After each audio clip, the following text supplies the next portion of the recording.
Baik, pada malam hari ini,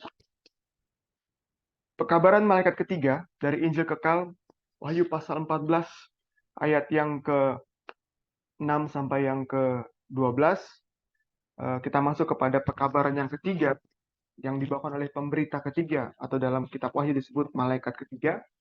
Malam hari ini saya ambil judul yang adalah bagian dari pekabaran malaikat ketiga itu sendiri, secara spesifik di ayat yang ke-9 sampai yang ke-12 dari Wahyu pasal yang ke-14. Yang judulnya adalah eh, seseorang yang menyembah. Jikalau seorang menyembah, ya. Kita akan menemukan nanti bahwa ini adalah isu utamanya. Ini adalah benang merahnya dari pekabaran malaikat satu, dua, dan ketiga. Dan itulah yang dipertentangkan oleh setan. Itulah yang apa? Yang dikerjakan oleh setan. Kita sudah belajar di pelajaran sebelumnya bahwa setan atau Lucifer setelah dia dibuang dari surga, dia punya rencana. Sejak di surga dia hendak menyamai yang maha tinggi, tapi dia gagal, dia dibuang, dan dia akan berusaha untuk menjatuhkan manusia dengan membuat manusia menjadi eh, penyembahnya. Dia ingin disembah seperti Tuhan. Dia hendak menyamai yang maha tinggi, dia hendak duduk di atas perintah atau firman Tuhan.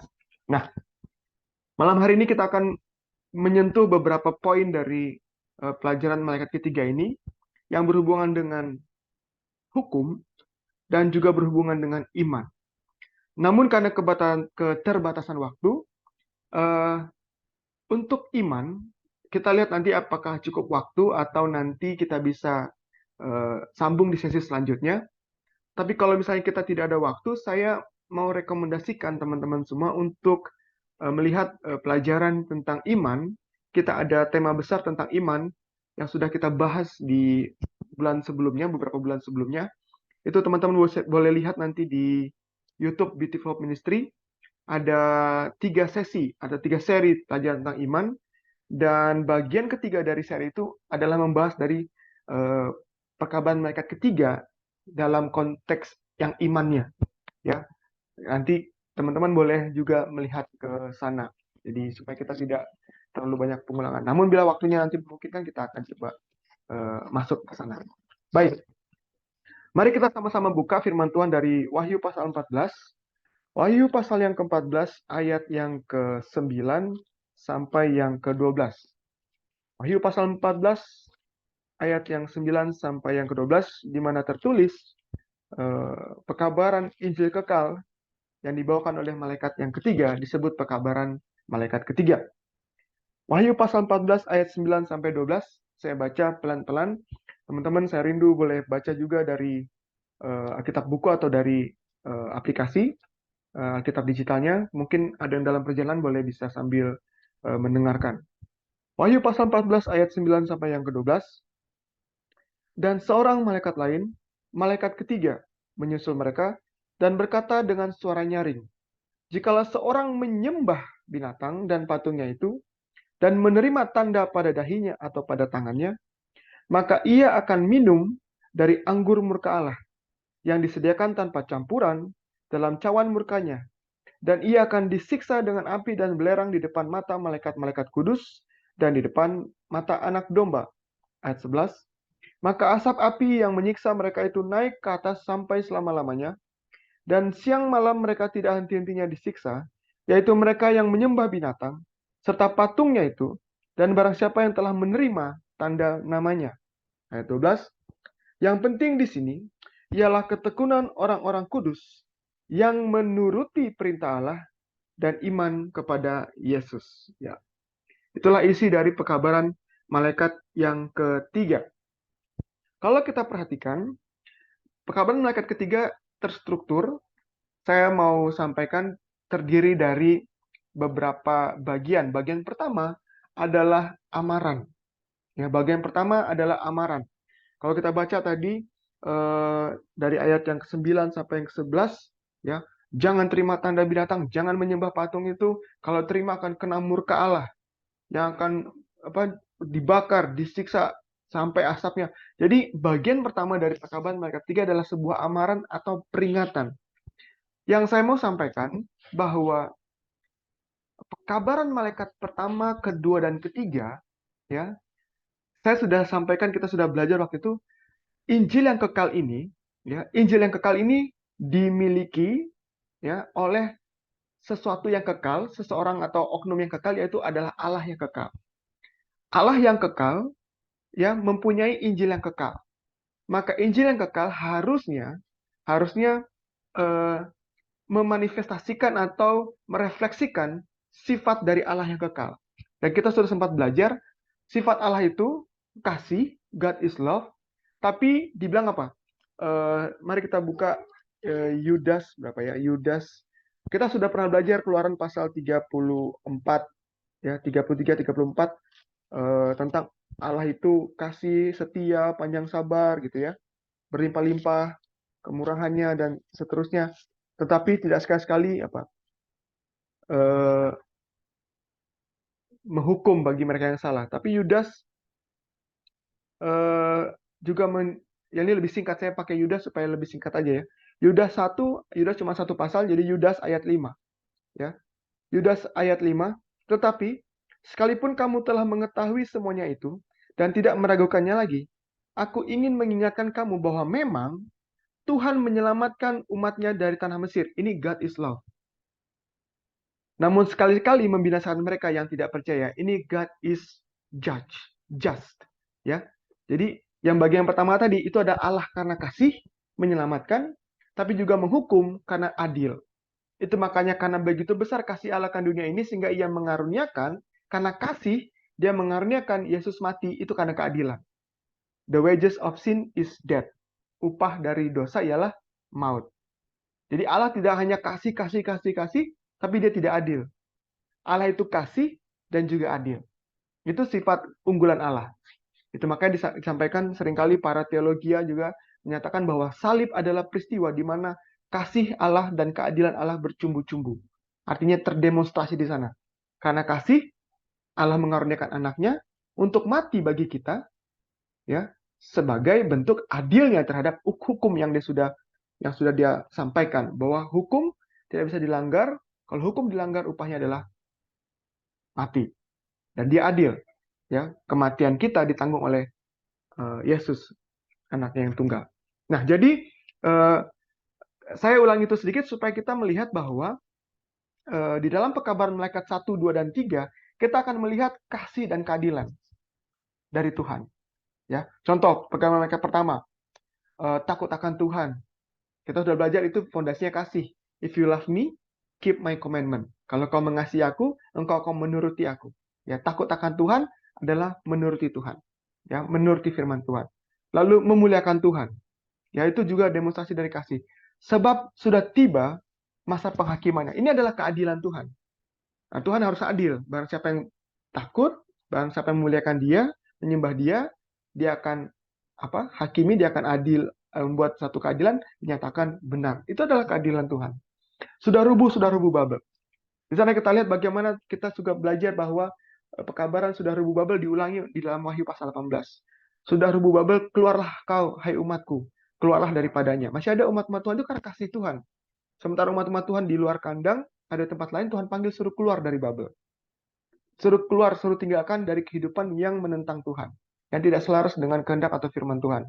Itulah kasihnya. Tapi supaya kamu tidak kena upahnya yang akan ditumpahkan kepada Babel, itu adalah keadilannya. Nah, di dalam malaikat yang ketiga juga kita melihat hal yang sama. Tapi bagian pertama kita melihat keadilan Tuhan. Ya, keadilan Tuhan. Jadi, kalau kita baca tadi Wahyu pasal 14 ayat 9 sampai 11, ini sering ditafsirkan oleh beberapa orang atau umat-umat Tuhan, wah, Tuhan itu kejam. Gitu ya. Oh, dibakar tanpa murka Tuhan, tanpa campuran, ya. Itu seolah-olah kejam, ya. Tapi ini bukan kekejaman Tuhan, ini adalah keadilan Tuhan. Seperti tadi Yudas bilang, ya. Dia akan menyelamatkan, tapi juga akan membinasakan orang yang melawan. Artinya yang tidak menerima Tuhan, menghina Tuhan, seperti Nimrod, seperti Babel, ya. Seperti setan, dia hendak menyamai Allah yang Maha Tinggi.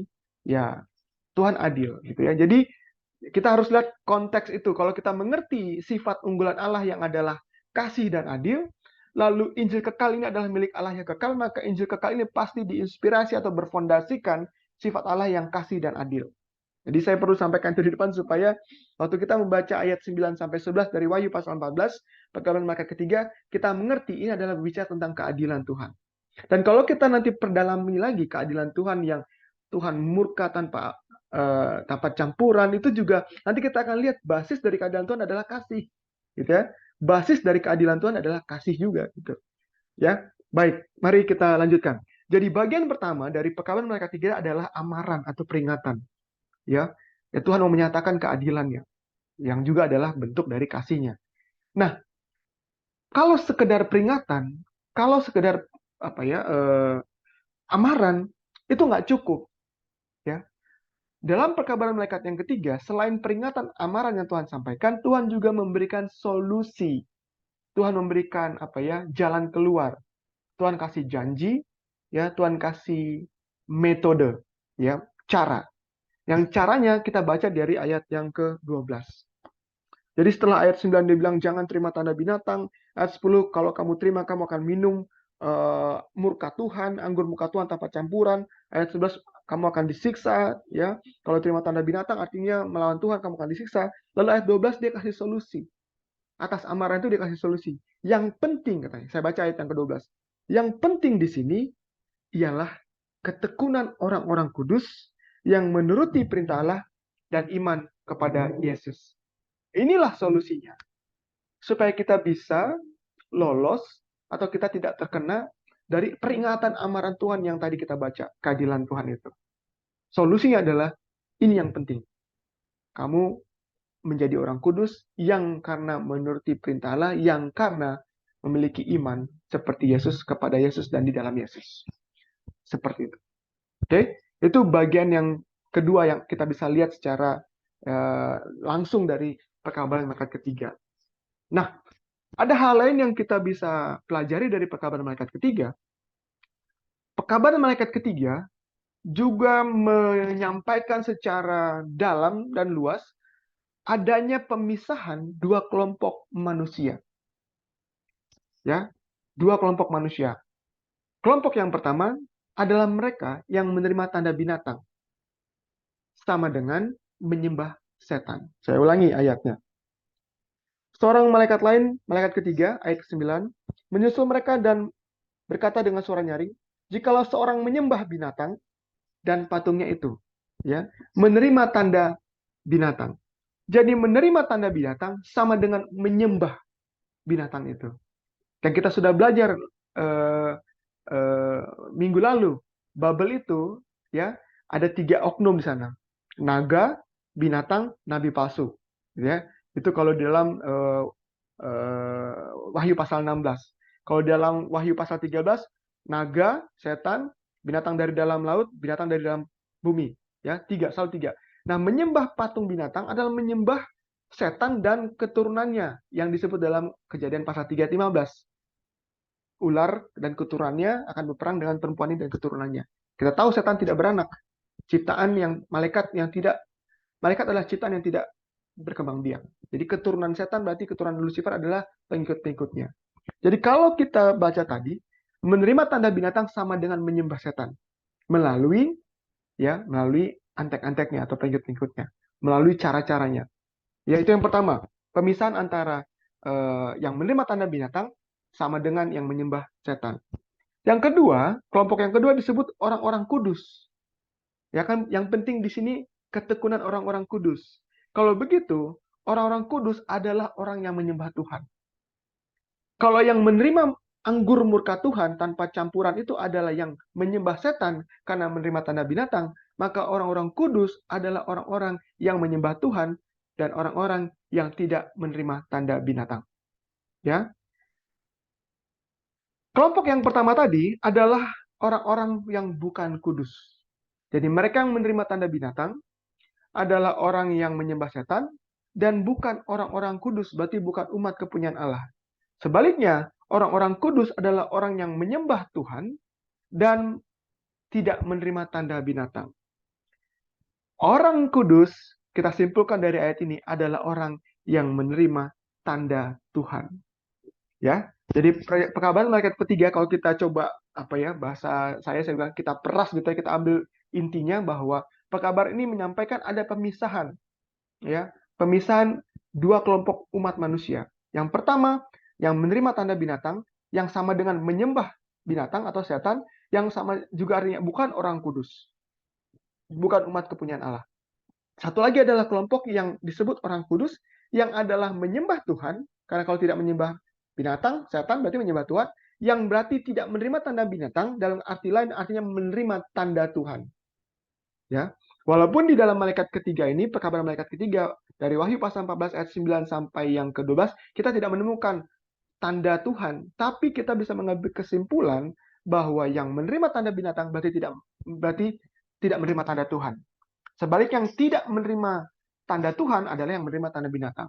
Yang menerima tanda binatang artinya menyembah binatang, yang tidak menerima tanda binatang berarti menyembah Tuhan. Seperti itu, sederhana. Ya, kita bisa ambil poin seperti itu. Nah, selanjutnya, pekabaran malaikat ketiga juga ya saya sebut membungkus. Membungkus itu bukan berarti dia sebagai sebagai satu pekabaran terakhir. Karena kalau kita dengar malaikat kedua menyusul, malaikat ketiga menyusul. Jadi pekabaran malaikat 1, 2, 3 ini tetap dikumandangkan bersama-sama. Jadi pekabaran 3 rangkap sebenarnya ya. Tapi pekabaran malaikat 3 bisa kita pelajari nanti bahwa pekabaran malaikat 3 ini membungkus ya dari keseluruhan pekabaran 3 malaikat itu. Ya, dia membungkus, dia sebagai sebagai poin besarnya gitu ya. Bahwa pekabaran malaikat pertama kalau bicara tentang takut akan Tuhan, muliakan Dia karena sudah tiba masa penghakiman, sembahlah Dia. Ingat tadi pekabaran malaikat 3 ada bicara soal penyembahan. Ya, sembahlah Dia, kan malaikat pertama bilang sembahlah Dia yang menciptakan langit dan bumi. Pekabaran malaikat 3 soal menyembah Tuhan atau menyembah binatang, gitu ya. Tadi kita lihat bahwa di pekabaran malaikat pertama ada sudah tiba masa penghakiman. Di pekabaran malaikat ketiga dikatakan kalau kamu terima tanda binatang, kamu terima murka Allah. Sebelum Tuhan memberikan hukuman, pasti Tuhan sudah melakukan pemeriksaan, penghakiman. Ada pengadilan dulu. Sebelum dia menjatuhkan, oh ini menerima tanda binatang, oh ini dihukum. Jadi pekabaran malaikat ketiga membungkus atau menjadi sebuah benang merah dari pekabaran ketiga malaikat itu. Ya, jadi kalau kita mendengar, wah pekabaran malaikat ketiga adalah pekabaran yang penting, pekabaran yang dibutuhkan bagi umat-umat Tuhan di akhir zaman, pekabaran yang terakhir. Sebenarnya bukan pekabaran malaikat ketiga saja, tapi pekabaran malaikat ketiga seolah-olah melengkapi, berisikan, ini bahasa yang tepat, berisikan ke seluruh pekabaran dari 3 malaikat itu. Jadi tiga pekabaran itu, Injil kekal itu, malaikat ketiga menyempurnakannya. Dia berisikan, kontennya padat seperti itu. Ya, baik. Nah, semoga sampai sini teman-teman bisa dapat bahwa pekabaran malaikat 3, tadi saya ulangi ya, ada amaran atau peringatan Tuhan, itu adalah bentuk dari keadilan dan kasih Tuhan. Yang kedua, pekabaran malaikat 3 memberikan solusi. Ya, solusinya adalah orang-orang kudus. Yang penting tuh orang kudus itu turut perintah dan iman kepada Yesus. Lalu pekabaran malaikat 3 juga memisahkan manusia menjadi dua kelompok saja. Nggak ada 3 kelompok, 4 kelompok, 2 kelompok saja yang terima tanda binatang atau menyembah binatang, atau yang menerima tanda Tuhan atau menyembah Tuhan. Ya, lalu yang terakhir tadi pekabaran malaikat 3 membungkus atau menjadi satu benang merah dari seluruh pekabaran ketiga malaikat itu. Oke, baik. Nah, lanjut. Saya mau kita sedikit menggunakan kaca pembesar kita akan melihat solusinya. Wahyu pasal 14 ayat yang ke-12. Solusi dari pekabaran malaikat yang ketiga ini. Yang penting di sini ialah ketekunan orang-orang kudus yang menuruti perintah Allah dan iman kepada Yesus. Saya mau kita baca sebentar versi King James-nya. Ya, saya akan bacakan di sini. Versi King James-nya seperti ini. Here is the patience of the saints. Here are they that keep the commandment of God and the faith of Jesus. Saya ulangi. Here is the patience of the saints. Here are they. Inilah mereka itu. That keep the commandment of God and the faith of Jesus. Kalau teman-teman perhatikan, kata kerjanya apa di situ? Betul ya? Setuju ya? Jadi inilah orang-orang kudus itu yang keep the commandment of God and faith of Jesus. The faith of Jesus. Kalau bahasa terjemahan barunya, yang penting di sini ialah ketekunan orang-orang kudus yang menuruti perintah Allah dan iman kepada Yesus. Ya, jadi seolah-olah menuruti perintah Allah dan iman kepada Yesus itu dua kata kerja. Tapi kalau menurut terjemahan versi King James menerjemahkan langsung kata per kata dari tulisan asli bahasa Yunaninya, dikatakan di sana keep the commandment of God and the faith of Jesus. Jadi ada dua yang di keep. Paham ya? Keep commandment of God and faith of the Jesus and the faith of Jesus. Ada dua yang di keep. Ya. Jadi bukan keep commandment and faith of Jesus. Jadi keep the commandment and faith of Jesus. Ada dua yang di keep. Oke? Baik, saya mau jelaskan. Kata keep ya, kata keep atau yang kalau bahasa terjemahan bahasa Indonesia barunya ini yang menuruti ditulis dalam bahasa asli Yunani dengan kata tereo. Yang sebenarnya berarti juga carefully atau observe atau detail atau spesifik. Jadi kalau kita menggunakan terjemahan dari kata aslinya, yang penting di sini adalah orang-orang kudus yang tekun. Orang-orang kudus yang tekun adalah orang-orang yang memperhatikan, observe, fokus kepada hukum, perintah, dan kepada iman Yesus. Ya, versi King James juga tadi dibilang faith of Jesus, bukan faith to Jesus. Ada ayat-ayat lain kita bisa temukan di Alkitab nanti. Ada faith to Jesus, faith in Jesus. Tapi dalam Wahyu 14 ayat 12, tulisan aslinya faith of Jesus. Jadi ada iman kepada Yesus, ada iman di dalam Yesus, lalu ada imannya Yesus. Wahyu 14 ayat 12 menjelaskan faith of Jesus, imannya Yesus, iman milik Yesus. Jika saya ulangi, menuruti dalam tulisan aslinya adalah tereo yang berarti fokus, observe, detail, spesifik kepada hukum, perintah Allah, dan kepada imannya Yesus. Ya, here are the patients. They are keep commandment of God and faith of Jesus. Jadi keep memperhatikan fokus spesifik pada hukum Allah dan kepada imannya Yesus. Seperti itu. Oke? Kenapa seperti itu? Nanti teman-teman kita akan lanjutkan bagaimana bahwa iman yang dimiliki sama Yesus ya dengan penurutan kepada firman atau perintah Allah adalah sebuah kesatuan, satu hal yang tidak bisa dipisahkan, ya, satu hal yang tidak bisa dipisahkan. Ya, teman-teman tahu iman tanpa perbuatan mati. Sederhananya kita bisa buka Yakobus pasal 2 ya, ayat 26, ayat 24 saya lupa. Iman tanpa perbuatan adalah mati. Iman tanpa penurutan adalah mati. Jadi penurutan yang tidak didasari oleh iman juga sebuah fanatisme, sebuah legalisme yang juga salah. Jadi iman dan penurutan adalah sebuah kesatuan. Jadi kalau misalnya kalau kita baca keep commandment of God and faith of Jesus. Jadi kalau kita fokus kepada imannya Yesus, kita juga fokus kepada bagaimana cara Yesus menuruti firman. Ya, kita belajar kita Yesus kan sebagai teladan.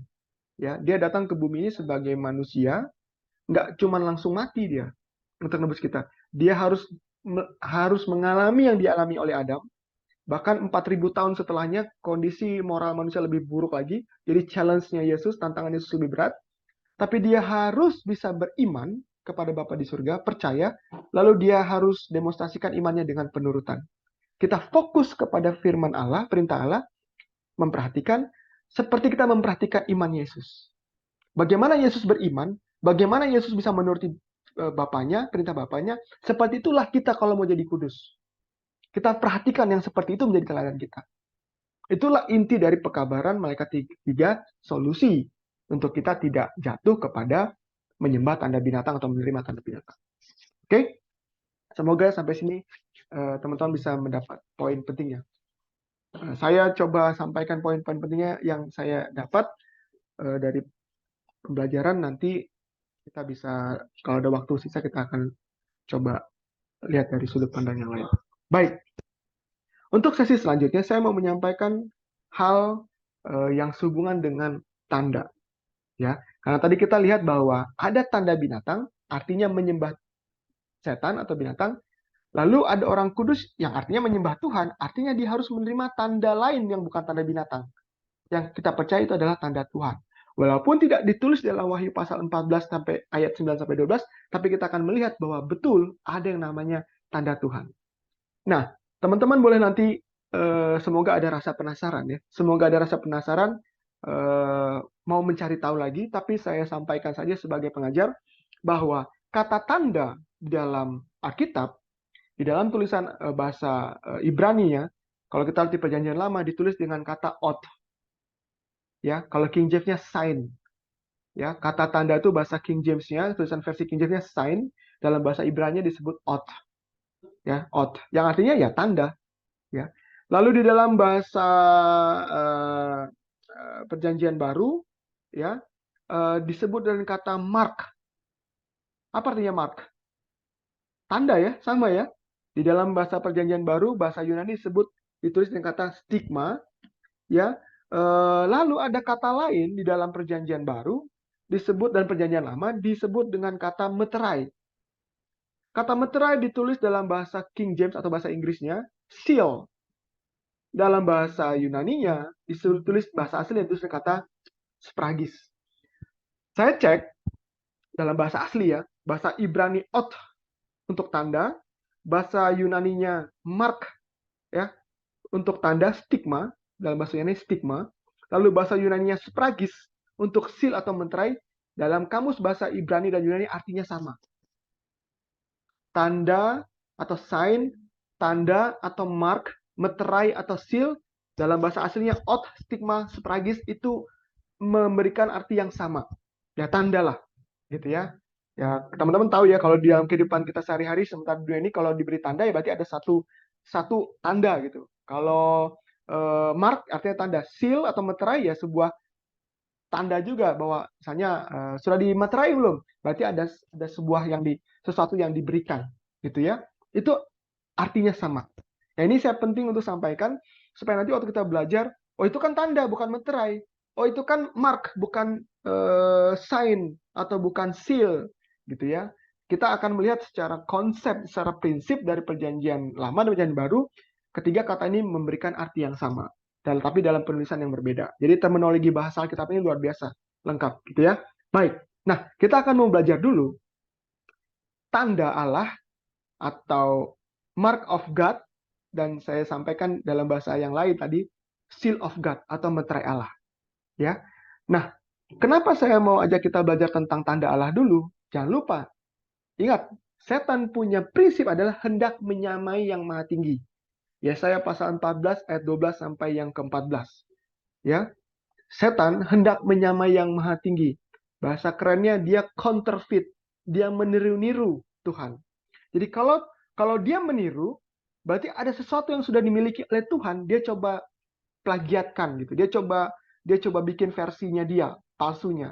Jadi kalau tadi dibilang Wahyu pasal 14 ayat yang ke-9 sampai 10, jangan terima tanda binatang, setan punya tanda sebagai pengikutnya, artinya dia mengcounterfeit, dia meniru apa yang Tuhan sudah punya. Makanya Tuhan punya tanda bagi umatnya. Seal of God, meterai Allah. Ya, mari kita baca Ulangan pasal 6 ayat 6 sampai 8. Ulangan pasal 6 ayat 6 sampai 8. Kita akan menemukan kata sign, tanda, atau dalam bahasa Ibrani ditulis kata ot. Ulangan pasal 6 ayat 6 sampai yang ke-8. Saya baca. Apa yang kuperintahkan kepadamu pada hari ini, haruslah engkau perhatikan. Ayat 7. Haruslah engkau mengajarkannya berulang-ulang kepada anak-anakmu dan membicarakannya apabila engkau duduk di rumahmu, apabila engkau sedang dalam perjalanan, apabila engkau berbaring, dan apabila engkau bangun. Ayat 8. Haruslah juga engkau mengikatkannya sebagai tanda pada tanganmu, dan haruslah itu menjadi lambang di dahimu.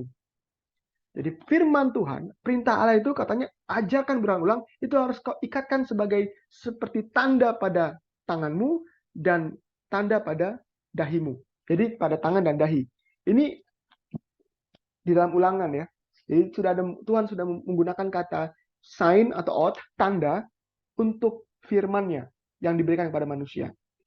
Kita lanjut ayat yang pasal yang ke-11 dari buku yang sama. Ulangan pasal 11 ayat yang ke-18. Ulangan pasal 11 ayat yang ke-18. Tetapi kamu harus menaruh perkataanku ini dalam hatimu dan dalam jiwamu. Kamu harus mengikatkannya sebagai tanda pada tanganmu, dan haruslah itu menjadi lambang di dahimu. Oke? Sama ya. Perkataan apa? Teman-teman boleh baca nanti pasal 11 ayat 1 sampai yang ke-17. Apa yang dibilang kamu harus tanamkan perkataanku ini, itu isinya firman Tuhan. Perintah Tuhan, hukum Tuhan. Itu harus jadi tanda di tangan dan di dahi. Oke? Itu Tuhan menggunakan kata itu. Itu kitab Taurat ya. Nah, coba kita lihat ke kitab di luar Taurat, Yesaya pasal 8. Yesaya pasal 8 ayat yang ke Nah, ini loncat-loncat biar cepat ya. Kita lihat ayat yang ke-16, tapi ayat 13 dulu lebih baik dibaca. Oke. Yesaya pasal 8 ayat yang ke-13. Saya baca ayat 13 dulu ya. Yesaya 8 ayat 13. Tetapi Tuhan semesta alam, dialah yang harus kamu akui sebagai yang kudus. Kepadanya lah harus kamu takut, dan terhadap dialah kamu harus gentar. Ingat, kalau bicara takut akan Tuhan artinya menurut perintah Tuhan, firman Tuhan. Kita udah belajar itu, perkabaran malaikat pertama. Ayat 14, ia akan menjadi tempat kudus, tapi juga menjadi batu sentuhan dan batu sandungan bagi kedua kaum Israel itu, serta menjadi jerat dan perangkap bagi penduduk Yerusalem. Ayat 16, kita loncat ke ayat 16. Aku harus menyimpan kesaksian ini dan memeteraikan pengajaran ini di antara murid-muridku. Jadi ada kata memeteraikan pengajaran ini. Firman Tuhan, kebenaran Tuhan ini harus dimeteraikan. Jadi kalau tadi Ulangan menggunakan kata tanda pada dahi, tangan dan dahi, di sini ya saya menggunakan kata memeteraikan. Oke ya. Nah, kita lihat perjanjian baru. Jadi, oh itu perjanjian lama. Perjanjian baru nggak ada istilah. Kita lihat perjanjian baru. Ibrani pasal yang ke-8 ayat yang ke-10. Kita akan lihat bagaimana originalnya, siapa yang memiliki tanda, ya, siapa yang menggunakan konsep prinsip ini, itu Tuhan. Ya. Ibrani pasal 8 ayat yang ke-10. Ya ini kita percaya Ibrani ditulis oleh Rasul Paulus. Rasul Paulus di zaman perjanjian baru, bahkan setelah puluhan tahun setelah kebangkitan Yesus gitu ya, mengutip apa yang ditulis oleh kitab Taurat. Makanya kita tidak bisa pisahkan perjanjian lama dari perjanjian baru, karena perjanjian baru mengutip mereferensi dari perjanjian lama, khususnya Taurat. Mari kita baca Ibrani 8 ayat 10. Maka inilah perjanjian yang kuadakan kepada kaum Israel sesudah waktu itu. Demikianlah firman Tuhan. Aku akan menaruh hukumku dalam akal budi mereka dan menuliskannya dalam hati mereka. Aku akan menjadi Allah mereka dan mereka akan menjadi umatku. Menaruh hukumku ya di hati mereka, di akal budi, yaitu tadi yang kita baca dalam Ulangan pasal 6. Mengajarkan mengulang-ulang, mengikatkannya pada tangan dan dahi. Oke? Nah, Wahyu pasal 7 ayat 3, kita akan langsung terjun ya ke konfrontasi ya ke konflik yang sesungguhnya dari yang tadi kita pelajari tentang tanda binatang. Wahyu pasal 7 ayat 3.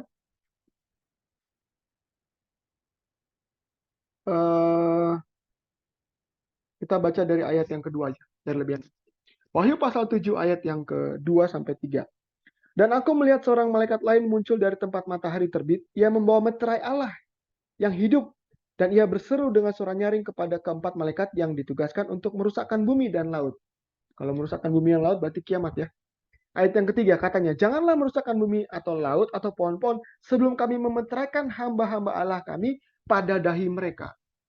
Ya, seal, spragis kata yang digunakan sini. Tapi tadi di dalam kitab Ulangan katanya, sebelum kamu mengikatkan firman Tuhan ini, perintah ini, tanda di tangan dan di dahi. Bahasanya Rasul Yohanes di Patmos, dia menggunakan kata meterai, yang seperti digunakan oleh Yesaya. Ya, jadi kalau kita melihat Tuhan menyampaikan bahwa firman-Nya atau perintahnya itulah tandanya dia, itu adalah marknya dia, itu adalah meteranya dia. Yang kalau kita terima itu di tangan dan di dahi, yang berarti kita terima di dahi itu artinya dalam pikiran kita, ya kita imani, lalu di tangan artinya yang kita lakukan. Itu maka tadi perkabaran malaikat ketiga saya sampaikan erat hubungannya iman dan perbuatan. Ya, iman itu rasional, ya. Percaya itu menggunakan akal budi di sini, ya. Jadi kalau iman itu bukan emotion, bukan perasaan. Iman itu dia menggunakan kepercayaan akal budinya. Kalau kita terima firman Tuhan itu, kita percaya itu, itulah yang menjadi apa? Yang menjadi perilaku kita. Itu maka disebut ditaruh di dahi dan di tangan, atau tangan dan di dahi. Ya, jadi bagian pertama ini untuk belajar tentang tanda ini, kita bisa menemukan bahwa tanda atau sign atau mark atau seal atau meterai Allah ini adalah firman-Nya, adalah firman-Nya. Kalau kita lihat di dalam Wahyu pasal 14, bahasa lain yang digunakan oleh Rasul Yohanes di Pulau Patmos, bahasa lain, saya bilang bahasa lain, tapi sebenarnya ini hal yang sama. Ya, kita lihat Wahyu pasal 14 ayat 1. Dan aku melihat sesungguhnya anak domba berdiri di Bukit Sion. Yesus itu, anak domba berdiri di Bukit Sion. Dan bersama-sama dengan dia, 144.000 orang, dan di dahi mereka tertulis namanya dan nama Bapaknya. Kalau tadi di dahi itu firman Tuhan, perintahnya, itu meterainya. Kalau ini namanya, nama Tuhan ada di dahi. Ya, kalau kita coba kita lebur, apakah ini satu yang berbeda? Tidak. Ya. Waktu kita tidak banyak, tapi nanti teman-teman akan temukan kalau kita sudah belajar juga bahwa nama Tuhan itu adalah karakter Tuhan. Karakter Tuhan adalah kemuliaan Tuhan, dan kemuliaan Tuhan adalah hukum Tuhan atau firman-Nya sendiri, perintahnya. Ya, banyak ayat di Alkitab kita akan melihat bahwa hukum Tuhan itu kemuliaan Tuhan, gitu ya. Dan karakter Tuhan itulah firman Tuhan dalam bentuk transkrip, ya, dalam bentuk tulisan. Jadi karakter Tuhan adalah firman Tuhan dalam bentuk tulisan. Bagaimana saya bilang ya? Firman Tuhan adalah karakter Tuhan dalam tulisan. Nah, itu lebih tepat. Ya, firman Tuhan adalah karakter Tuhan dalam bentuk tulisan. Karakter Tuhan yang nyata itu adalah kehidupan Yesus waktu dia di bumi. Kehidupan Yesus yang di bumi itu adalah firman Allah yang menjadi manusia. Firman Allah itu naik ke surga, tapi dia tetap ada bersama kita, itulah firman Tuhan. Jadi kalau firman Tuhan di tangan lidahi, itu adalah nama Tuhan di tangan lidahi, itu adalah ya yang kita belajar tadi, kemuliaan Tuhan yang kita pelajari kemarin, yang adalah karakter ataupun firman Tuhan yang kita hidupkan. Oke? Nah, kita sudah dapat nih tanda atau meterai Allah. Sehingga setan membuat tandingannya, counterfeit tiruannya yang tadi kita baca di dalam perkabaran malaikat ketiga, tanda binatang. Kita lihat Wahyu pasal 14 ayat yang ke-9 tadi, tapi saya mau kita baca pasal 13 ayat 16 dan 17. Wahyu pasal 13 ayat 16 dan 17. Wahyu pasal 13 ayat 16 dan 17, dan ia menyebabkan sehingga kepada semua orang kecil atau besar, kaya atau miskin, merdeka atau hamba, diberi tanda pada tangan kanannya atau pada dahinya. Lihat, siapa yang duluan punya kalau dibilang punya program ya. Siapa yang duluan punya program yang menaruhkan perintah atau hukumnya di tangan dan di dahi manusia? Tuhan. Nah, sekarang binatang ini kalau kita bubble ini ya, naga bekerja sama dengan antek-anteknya atau pengikutnya disebut dengan binatang dari dalam laut dan binatang dari perut bumi. Katanya apa? Akan berusaha apa? Kepada orang kecil, orang besar, kaya atau miskin, merdeka atau hamba, diberi tanda pada tangan kanannya atau pada dahinya. Ayat 17. Dan tidak seorang pun yang dapat membeli atau menjual selain daripada mereka yang memakai tanda itu, yaitu nama binatang itu atau bilangan namanya. Jadi kalau pakai tanda itu ya jadi pengikutnya. Kalau nggak pakai tanda itu berarti pengikut Tuhan. Sederhananya seperti itu.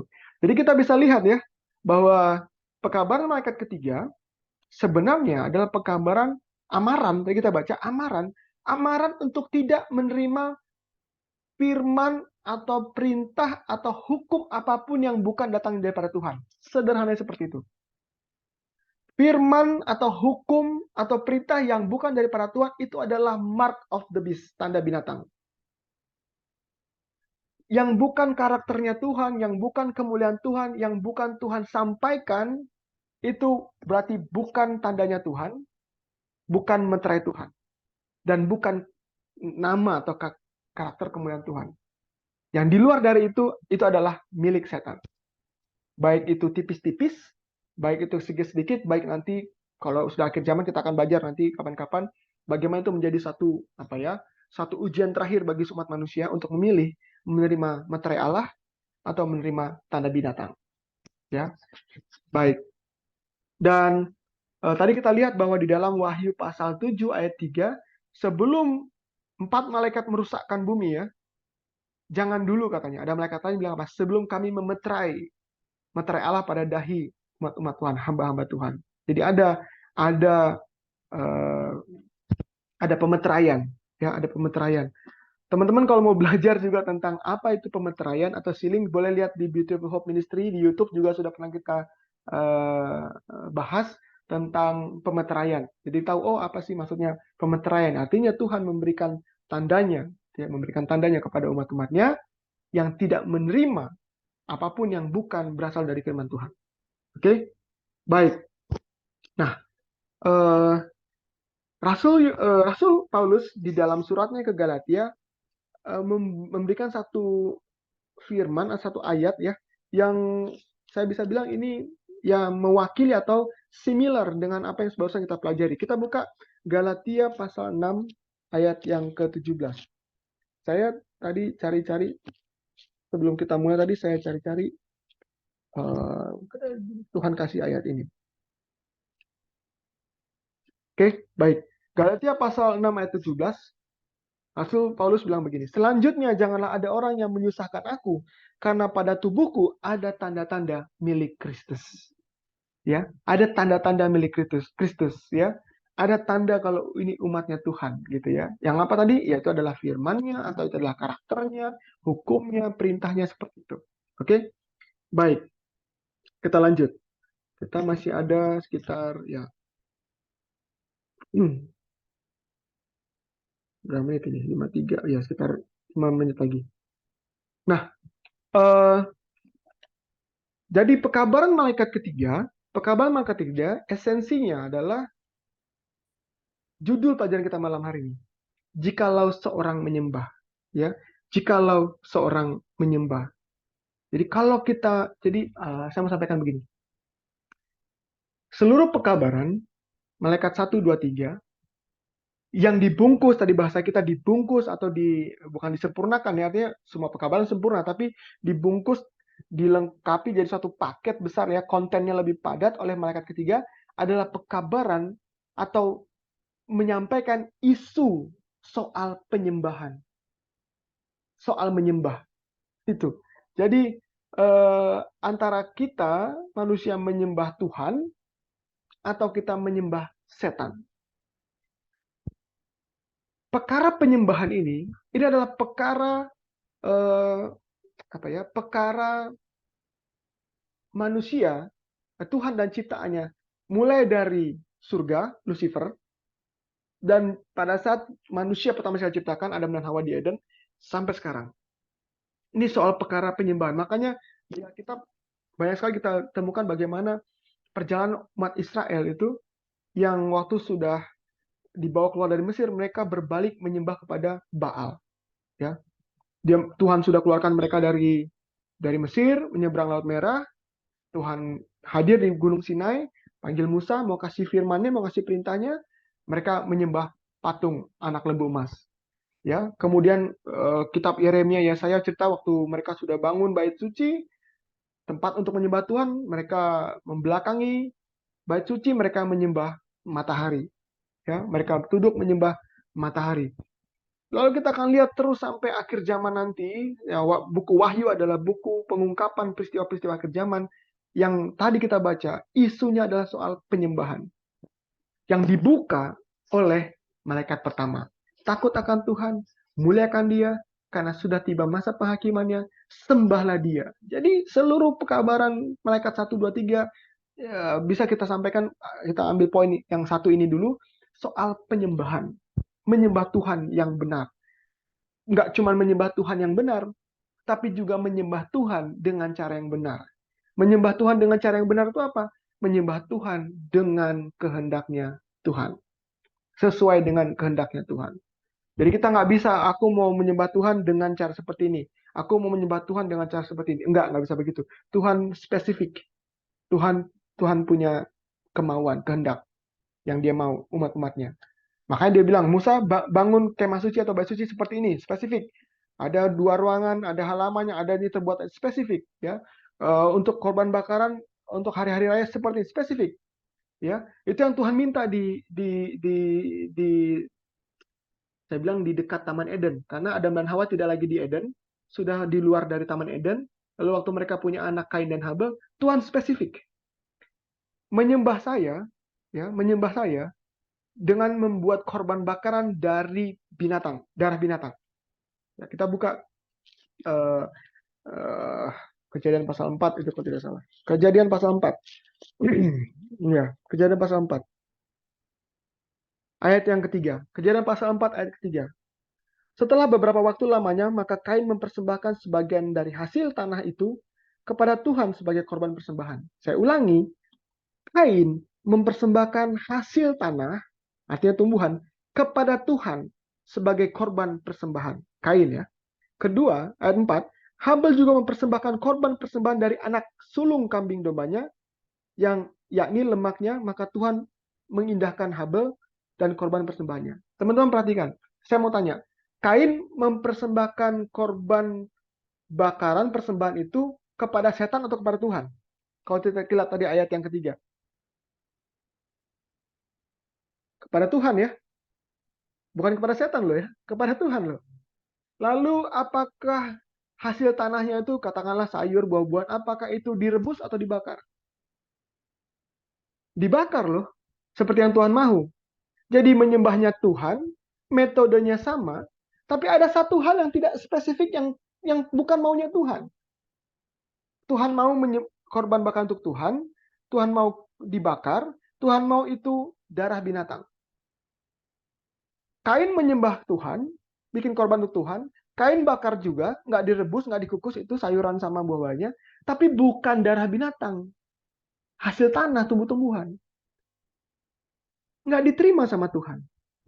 Jadi konteks menyembah Tuhan itu, menyembah kepada Tuhan, bukan Tuhan yang lain, dan menyembah sesuai dengan kehendaknya Tuhan. Yang Tuhan mau. Nggak bisa kita, yang penting kan sama-sama Tuhan lah. Ya, mau menyembahnya bagaimana kah? Mau jungkir balik, mau berdiri, mau jingkrak, ya, mau di dalam tanah, di atas tanah. Kita harus lihat apa yang Tuhan sampaikan dalam firman-Nya dalam konteks menyembah Dia. Nggak bisa kita yang menentukan. Ya, makanya Yesus ajarkan kita berdoa, jadilah kehendak-Mu di bumi ini seperti di surga. Kalau seluruh bumi ini kehendaknya seperti kehendak Tuhan di surga, maka itu termasuk cara penyembahan kepada Tuhan. Dan setan akan bekerja bagaimana supaya kita tidak menyembah Tuhan, menyembah setan dengan cara-cara yang lain. Saya mau kita lihat satu ayat lagi, satu konteks ayat lagi, bagaimana Tuhan spesifik. Ya, Tuhan spesifik. Tadi kita lihat ya, dari peristiwa Kain dan Habel. Kain juga membuat korban persembahan kepada Tuhan tadi ayatnya. Tapi tidak diterima, karena tidak sesuai dengan kehendaknya Tuhan, maunya Tuhan. Mungkin kita bisa pakai Matius pasal 7 ya. Matius pasal 7. Oke, ayat 21 sampai 23. Matius pasal 7 ayat 21 sampai 23. Bukan setiap orang yang berseru kepadaku, Tuhan, Tuhan, akan masuk ke dalam kerajaan surga, melainkan dia yang melakukan kehendak Bapakku yang di surga. Padahal ini nyebut nama Tuhan ya, bukan menyembah setan ya. Ini orang-orang yang memanggil nama Tuhan. Tapi katanya bukan itu yang masuk surga. Yang masuk surga adalah yang melakukan kehendakku, kehendak Bapa. Ayat 22. Pada hari terakhir, ini zamannya kita teman-teman. Pada hari terakhir banyak orang akan berseru kepadaku, Tuhan, Tuhan, bukankah kami sudah berbuat demi namamu pakai nama Tuhan, dan mengusir setan demi namamu pakai nama Tuhan, dan mengadakan banyak mukjizat demi namamu juga pakai nama Tuhan. Ayat 23. Pada waktu itulah aku akan berterus terang. Tuhan bilang, aku akan berterus terang kepada mereka dan berkata, aku tidak pernah mengenal kamu. Enyalah daripadaku, kamu sekalian pembuat kejahatan. Bernubuat pakai nama Tuhan disebut Tuhan berbuat kejahatan. menyembuhkan orang sakit, apalagi katanya, mengusir setan, mengadakan banyak mukjizat. Kata Tuhan itu berbuat kejahatan. Why? Kenapa? Karena tidak sesuai kehendak Tuhan. Pasti ada yang spesifik yang Tuhan mau. Yang perlu kita perhatikan. Itu makanya tadi pekabaran malaikat ketiga, Wahyu 14 ayat 12. Keep the commandment of God and the faith of Jesus. Keep, tereo, fokus, perhatikan, spesifik. Apa yang Tuhan mau dalam commandment-nya, dalam hukumnya. Bagaimana Yesus dalam beriman dan mendemonstrasikan imannya. Yesus bilang apa? Semua yang aku lakukan sesuai dengan kehendak Bapa. Tidak ada satupun yang kukatakan, yang kuperbuat, kalau itu bukan datangnya dari Bapa. Spesifik. Seperti yang Tuhan mau. Getsemani menjadi bukti dan saksi bahwa waktu ia bilang, Tuhan, kalau boleh cawan ini lalu daripadaku. Tapi bukan kehendakku yang jadi. Kehendakmu yang jadi. Spesifik. Tuhan mau yang spesifik, kita perlu cari tahu apa kehendaknya Tuhan. Maka perkabaran malaikat ketiga, ya, yang merangkum atau saya sebut tadi membungkus pekabaran 1, 2, dan 3 ada pekabaran yang berbasis yang mengangkat isu soal penyembahan kepada Tuhan dan lawan dari itu menyembah setan atau binatang, ya. Inilah pekabaran malaikat ketiga yang bisa kita pelajari pada malam hari ini.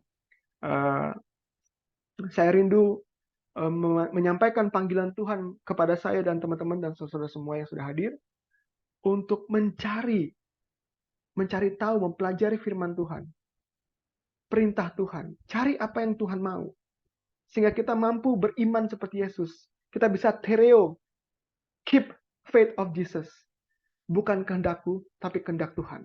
Kita cari apa yang Tuhan mau dalam menyembah Tuhan. Ya, kita menyembah hanya Tuhan yang menciptakan langit, bumi, laut, dan segala isinya. Kita menyembah Tuhan, ya, yang menciptakan. Kita bukan menyembah ciptaannya Tuhan, gitu ya. Kita menyembah sesuai dengan cara dan kehendaknya Tuhan, ya. Entah itu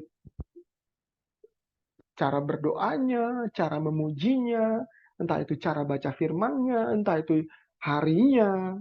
Teman-teman, saya minta untuk belajar firman Tuhan. Sehingga kita akan disebut Tuhan orang-orang ya Pak. Inilah umatku katanya. Karena ada tanda-tanda Yesus, kata Paulus tadi apa? Karena ada tanda-tanda Kristus dalam tubuhku. Firman Tuhan menjadi bagian dari hidup kita. Setelah kabaran malaikat ketiga dari Injil kekal yang sudah kita pelajari, yang sudah waktu, kita bisa sambung lagi lain waktu. Semoga ini menjadi berkat bagi saudara saya. Nama Tuhan dipermuliakan. Saya bawa ini dalam nama Yesus. Amin.